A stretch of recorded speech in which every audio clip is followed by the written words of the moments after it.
Ukraine's success in the counteroffensive would do two things. It would strengthen its position at any negotiating table that emerges, and it may have the effect as well of actually causing Putin to finally focus on negotiating an end to the war that he started. And in that sense, it can actually bring peace closer, not put it further away. This is my video update from Nicosia, Cyprus on this Tuesday midday, June the 13th. Let's talk about some news.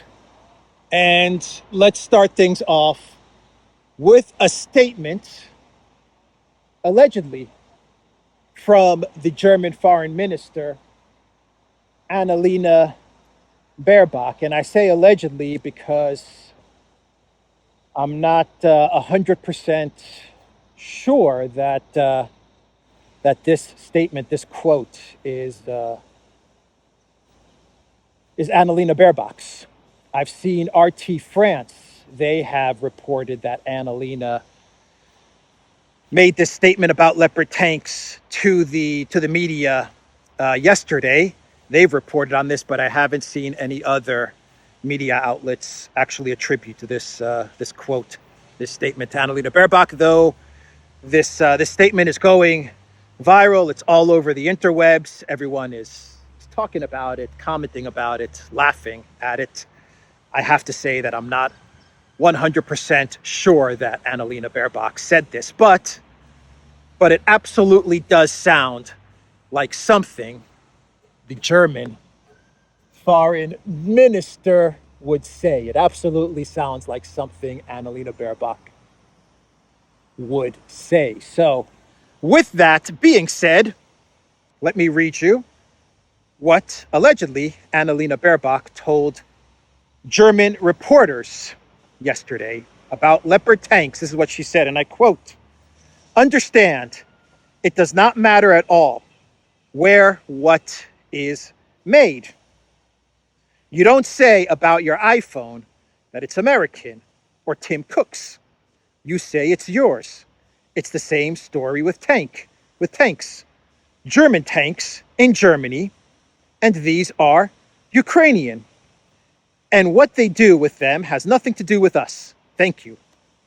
German Foreign Minister Annalena Baerbock told reporters. Oh boy, I don't really have much to say about this statement from Annalena Baerbock, if she did indeed make this statement. But if she really said this, if she really did make this this statement, then I have to say that Annalena is pulling way ahead of the pack, like way ahead of everybody else for the Clown World of the Year award that I will be giving out in December. She has definitely got the lead, and it's a big lead. But look, why would she say this? Allegedly, why would she make such a statement and such a claim that you shouldn't view German Leopards as German when they go to Ukraine? You should view them as Ukrainian, like an iPhone, like an iPhone. Don't think of it as made in China or designed in California. Think of it as your iPhone when you purchase it. It's yours. The key word there, of course, is purchase, actually, which is something that Ukraine is not doing with the Leopard tanks. They're not purchasing the Leopard tanks. Those tanks are given to the Ukraine military. Anyway, why is she making this statement, allegedly making this statement? Well, I can think of a couple of reasons as to why she would allegedly say such a thing. The first reason is that she wants to downplay. She wants to downplay the terrible showing of the Leopard tanks, and say that, the Leopard tanks are being annihilated, but media, please don't call them German Leopard tanks, call them Ukrainian Leopard tanks. So when you report on how the Russians are destroying Leopard tanks, of which even Forbes reported on the other day by saying that 50% of German Leopard tanks, Leopard 2R tanks, have been destroyed. That's what Forbes reported just yesterday. When you come up with titles like that, please don't use the word German. Use the word Ukrainian, because, you use the word German. It doesn't look good for us. It makes us look stupid. It makes our military-industrial complex look incompetent. We're not going to sell as many tanks. All of these things. It makes the government look bad, because we're the ones that gave these tanks to Ukraine. We're the ones that built up this mythos about the Leopard tanks and how they're going to roll into Ukraine and roll up the Russian military. But just don't call them German now. If the tanks were doing well, then Annalena would be like, these are German Leopard tanks. But the fact that the Russians are just picking these tanks apart, Annalena's like, just write your post, but call it Ukrainian tanks are being destroyed by the Russian military. So there's that. That could be why she's begging the media, allegedly, I have to say allegedly begging the media to not call these German Leopard tanks. It's like an iPhone. It's just like an iPhone. Another reason why she may be allegedly saying this, is because the Zelensky regime is asking for, you guessed it, more German Leopard tanks. And maybe Annalena, she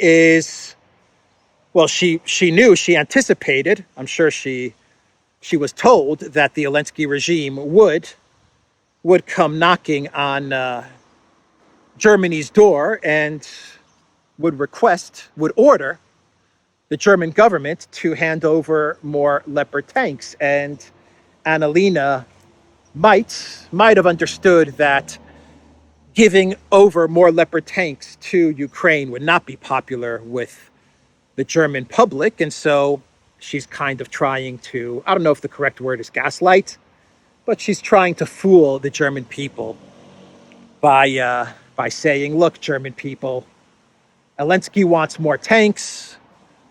He's ordering us to give him more Leopard tanks. If the U.S. tells us to hand over Leopard tanks, we're going to hand them over.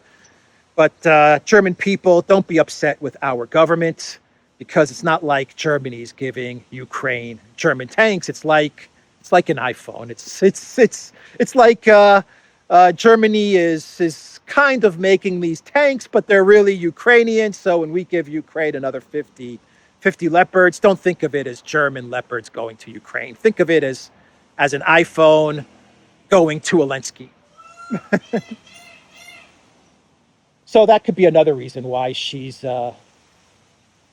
allegedly making this statement. And we did a video on the Duran a few days ago, me and Alexander. And you know what we said? We said that given all of the Leopards that the Russians are destroying, we said, watch.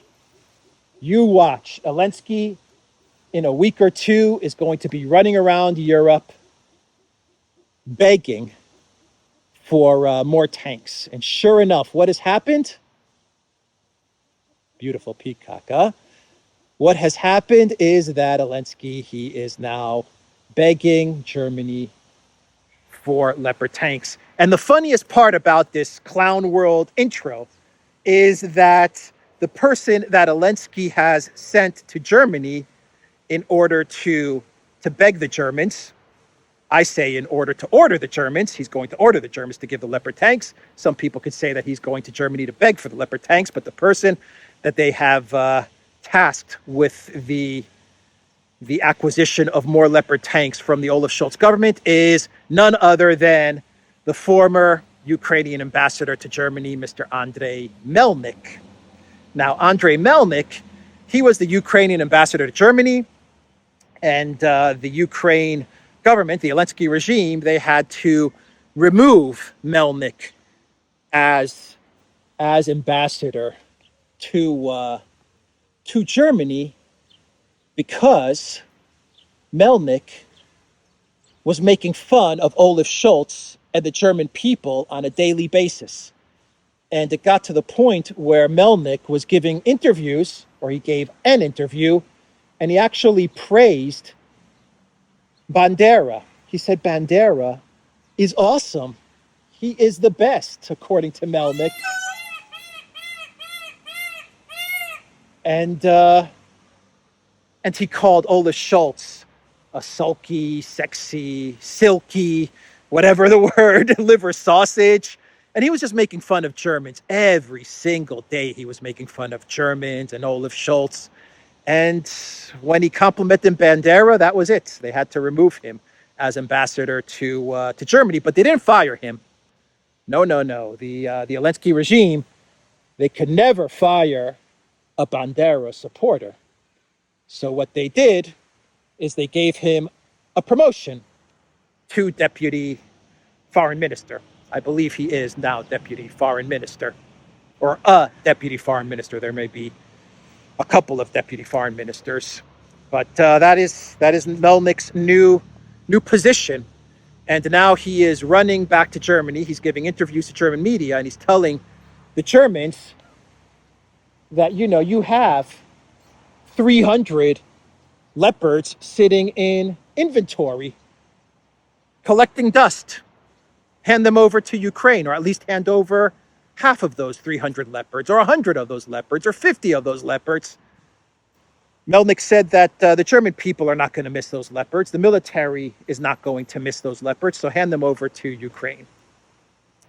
So Melnick is the one that's begging the German people, ordering the German people to give more Leopards to Ukraine, so that those Leopards can then be destroyed by the Russian military, because the Russian military, they got those Leopards now.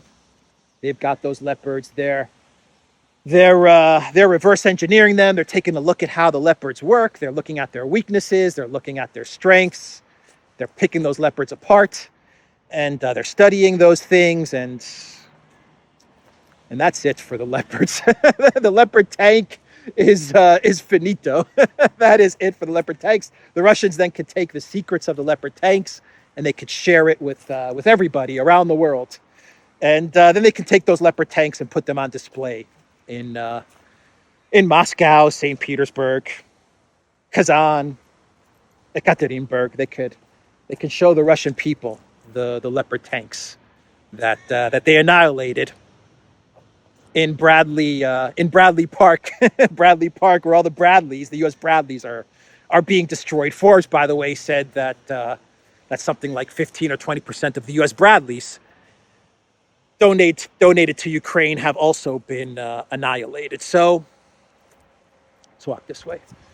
So that's the story there with Annalena Baerbock and what she allegedly said about Leopard tanks and how it's no different than an iPhone. No different at all.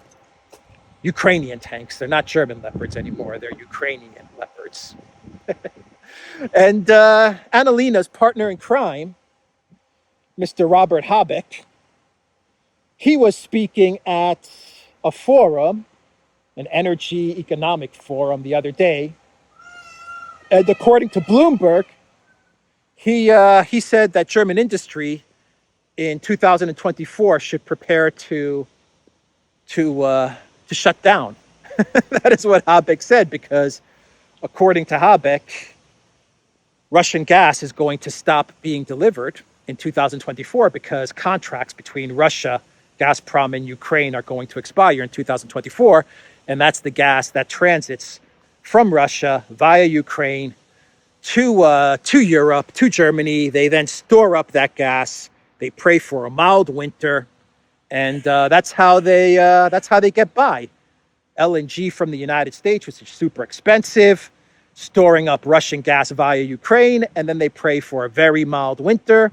They make various cutbacks. They deindustrialize some businesses and industries, and that's how they get through the winter without freezing. Well, in 2024, those contracts with Ukraine, between Russia and Ukraine, expire, and according to Melnick, Russia's not going to renew those contracts, and Germany's going to have a real big problem. And the way that this problem can be solved is for German industry to prepare to scale down or to shut down.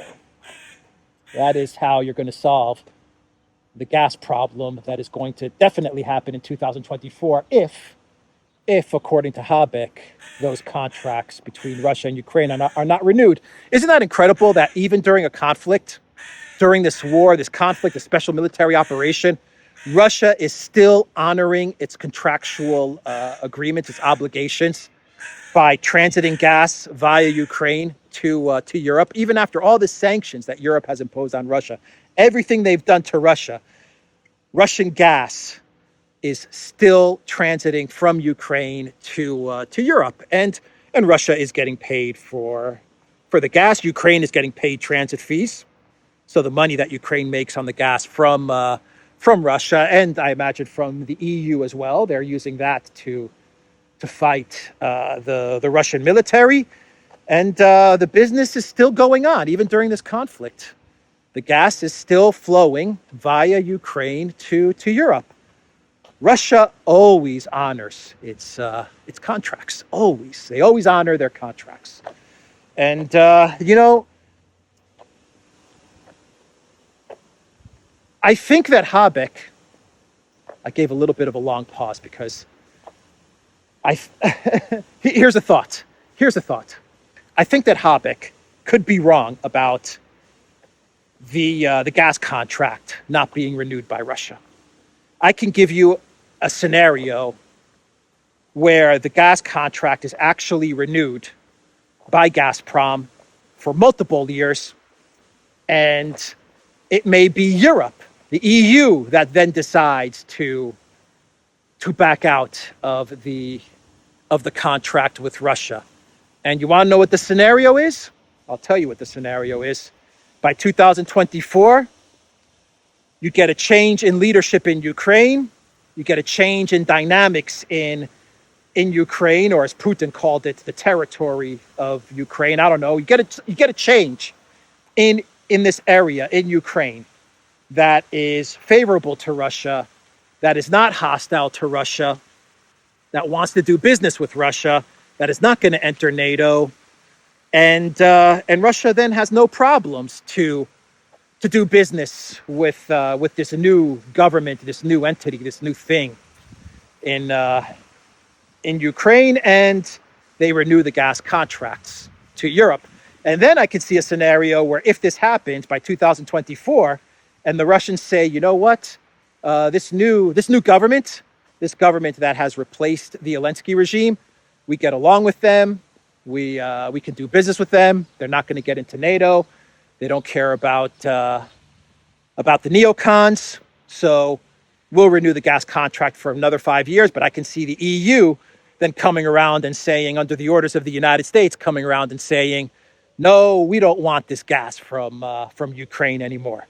So we're going to cancel gas transit from Ukraine to us. That I can see happening. Actually, I think that's more realistic than what Habeck is proposing, because Habeck is working under the assumption that Ukraine is going to still be in this conflict, and the Zelensky regime is going to still be in power, and everything is going to remain as is, and therefore Russia is going to cancel out these contracts. That's the assumption that Habeck is working under. I say that that may not be the reality of the situation in 2024. So that's the news there. News from the front line, from what is happening with the great big counteroffensive, is that Ukraine is fighting in this gray zone. They're still trying to make some sort of a breakthrough in this gray zone fighting area.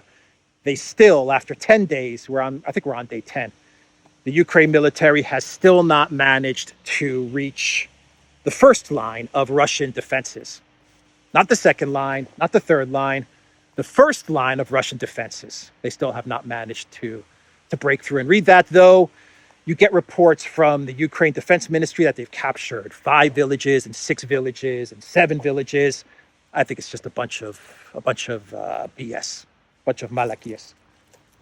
Whatever they capture in this gray area is is abandoned villages, and in some instances, I hear it's just even abandoned homes, like it's a couple of dachas.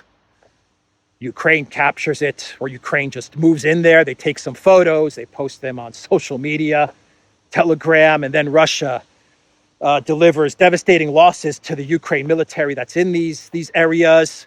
They leave. Russians come in. The Russians see no purpose of staying there. Ukraine military comes back in.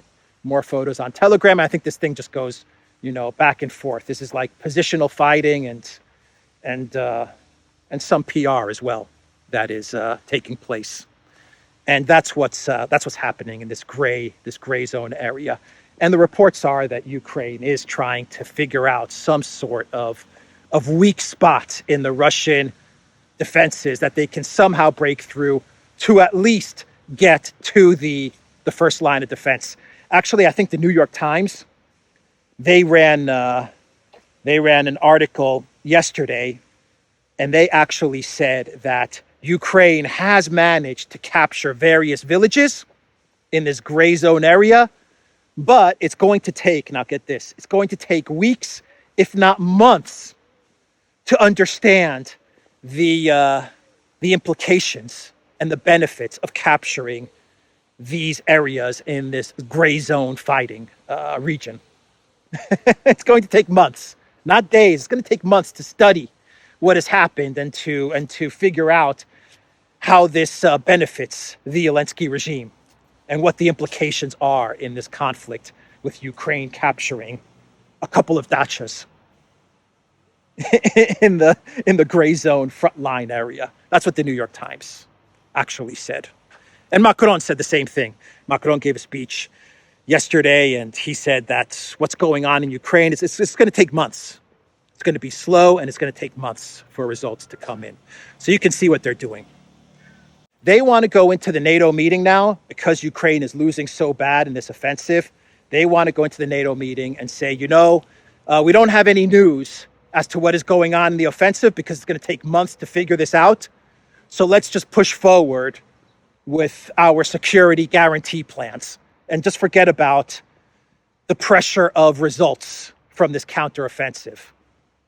Let's not pressure the Ukraine military to deliver us any results, because it's going to take months, man. It's going to take so many months to unravel all of this. So let's forget about any results and let's just talk straight away about security guarantees and whatever else they have cooking up for Ukraine and NATO. The next phase of the conflict. That's exactly what they're doing. I hope that made sense. Anyway, that's what's going on in the fighting, which is really just positional fighting and nothing happening as far as the first line of defense. And that's when they get to the first line of defense, that's when things start getting interesting, I guess. I mean, the Russians are ready. And after the first line of defense, they have like another 2 or 3 line of defenses. So, this is the reality of the situation. And Ukraine is burning through all of their men and material. And that's why they're running around asking for more. So let's shift focus. Let's shift gears and talk about Silvio Berlusconi, the Italian prime minister who passed away yesterday. And Vladimir Putin, he gave a statement on the passing of Berlusconi. And what Putin said was, Berlusconi was a world-class politician. There are few such people in the international arena now. And Putin is right. He was good friends with Berlusconi. Berlusconi respected Putin. Putin respected Berlusconi. And I'm sure that Putin is saddened by the passing away of Berlusconi. And he's right. There are no leaders, with the exception of Orban. There are no leaders in the European Union with any type of common sense or rationale like Berlusconi had. Whatever your thoughts are about Berlusconi, and he was quite a colorful character, he accomplished some great things, no doubt about it. He accomplished some amazing, amazing things, Berlusconi. An amazing life. Whatever your thoughts are about him, an amazing life. The Mirotvorets website, the kill list website that claims to have some connection to Warsaw, Poland and Langley, USA. That's what they have on their website. As far as locations, they actually put on Berlusconi, a photograph of Berlusconi on their website, and they said, deleted, like he's gone, because they considered him an enemy. Actually, I don't even think they said deleted. Hold on a sec. I think they said something even worse. They said that Berlusconi was self-liquidated on June 12, 2023. Self-liquidated is what they put on top of Berlusconi's photo on the Mirotvorets kill list website, which is run by a Ukraine government official and claims to have connections to Warsaw and Langley, Virginia. It's the brainchild of Anton Gerachenko, who currently serves as an advisor to the Ukrainian Interior Ministry. And its location, the website lists Poland, Warsaw, Poland, and Langley, Virginia, the headquarters of the CIA. What a disgusting thing for this website to post. What a disgusting thing. So what is Meloni going to do? How is she going to react to this? Because Berlusconi was his party was part of her coalition, from what I understand. She knew Berlusconi. She was I imagine, on friendly terms with Berlusconi. What is Meloni going to do? How is she going to react to this move by Mirotvorets? Well, she's going to do what Meloni has done from the beginning with Ukraine. She's going to hand the Zelensky regime more money and more weapons. That's what Meloni's going to do. So that's Berlusconi. May he rest in peace. And let's do one more story, and we will wrap this up. Two more stories, and we will wrap this video up. Let's talk real quick about Tucker Carlson. And he has been sent a cease and desist to stop speaking on Twitter by Fox News. Fox News' lawyers, they've actually told Tucker Carlson to stop speaking freely on Twitter. So, like, Tucker Carlson, he can say whatever he wants on social media, I imagine. I mean, if he's not like broadcasting for a competitor or starting his own media channel, what's wrong with him going on Twitter and speaking for 10 minutes and giving his thoughts for 10 minutes as to how he sees things? I think that's clear-cut freedom of speech, a clear-cut case of freedom of speech, but not for Fox News. Fox News wants Tucker Carlson to completely be silenced, to not say anything on social media. It just shows you how afraid they are of one man. One man, a 10-minute monologue scares them to death. That's how afraid they are. That now they're trying to shut Tucker Carlson down. Unbelievable. They are absolutely terrified of the truth. So we'll see what'll happen in this case. Tucker's lawyers, they seem pretty confident that Tucker will be able to continue to speak freely on Twitter and share his thoughts. But the Fox News is doing everything they can, everything in their power, to shut Tucker Carlson down, to not allow him to speak at all. Incredible. And finally, let's talk about Hunter Biden and Joe Biden and the the alleged payout of $5 million to each of them from a Burisma executive. And Senator Chuck Grassley, he now claims that he has seen evidence that this whistleblower, this Burisma executive, this whistleblower has audio recordings of these payoffs to the Biden family. And here is what Grassley said.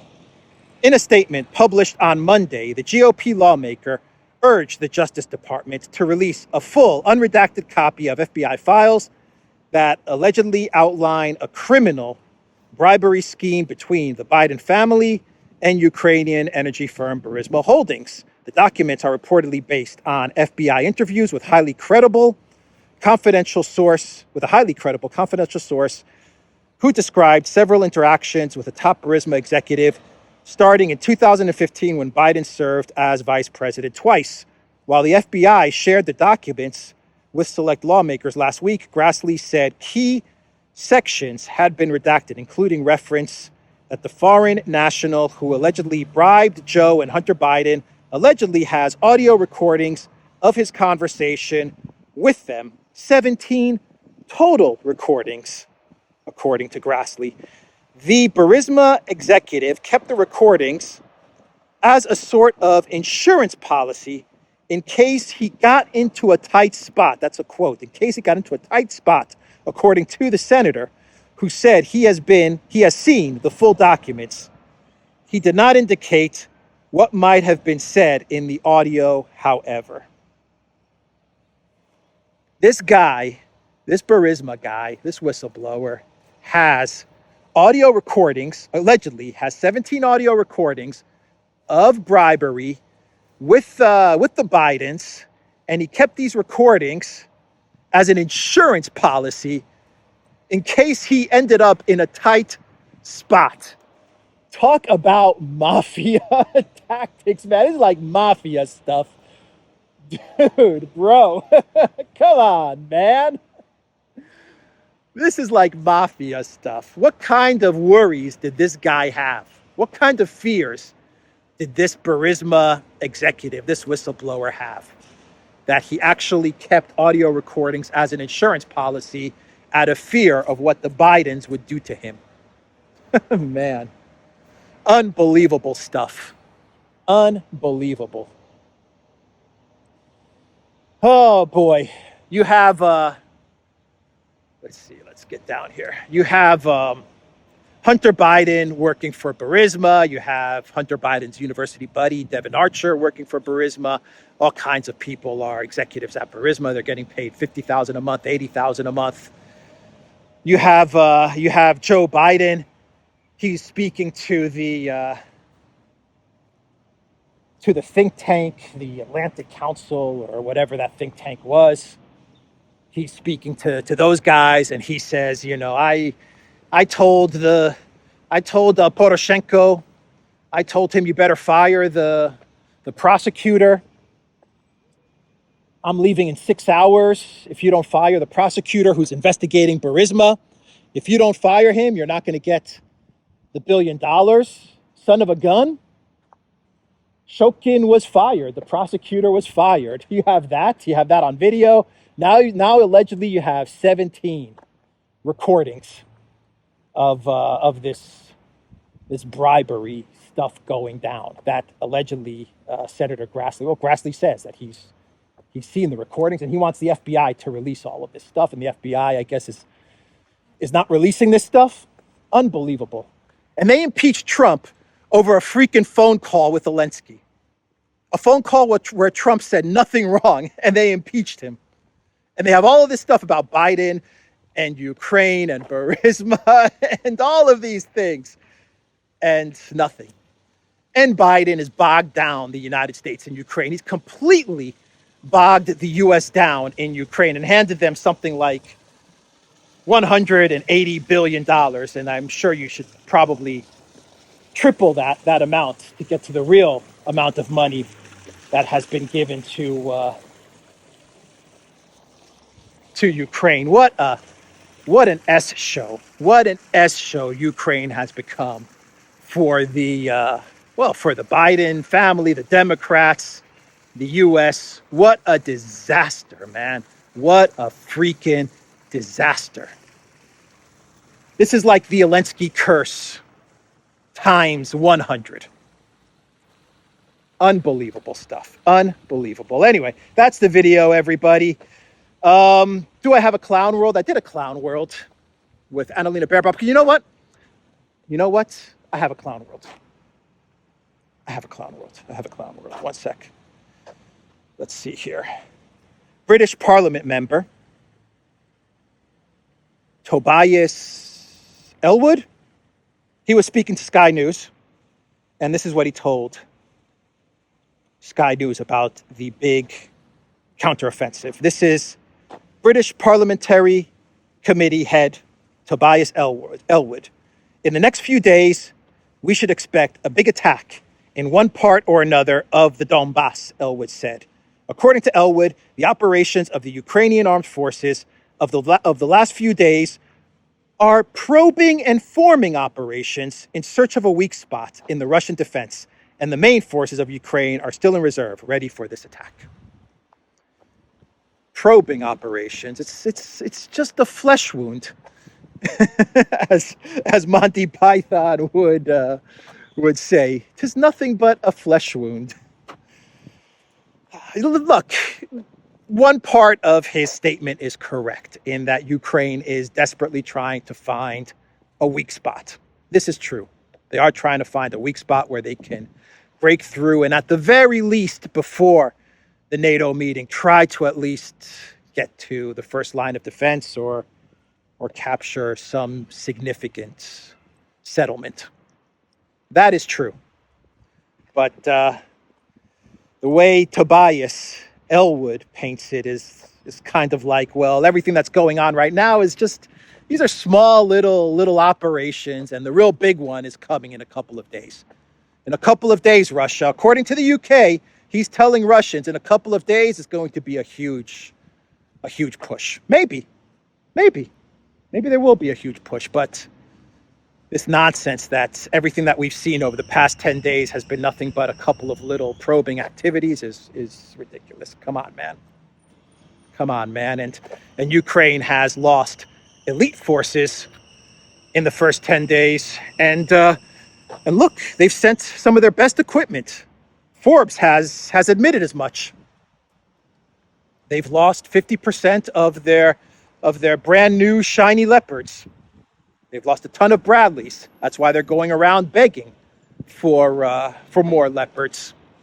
So you can't say that this is some little probing activity and it's not really significant, and the big one is coming in a couple of days.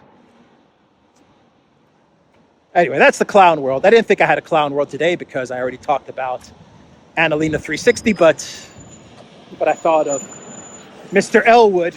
All right, that is the video, everyone. The Duran.locals.com. We are on Rumble, ODYSEE, BitChute, and Telegram, as well as Rockfin. And go to the Duran shop, 10% off. Use the code GOODDAY. You see this wall over here? Right up here is the green zone.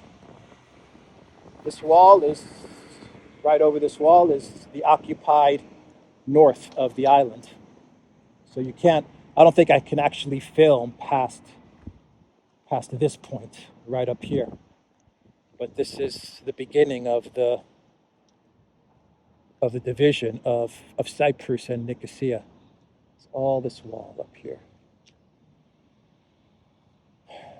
Okay, take care.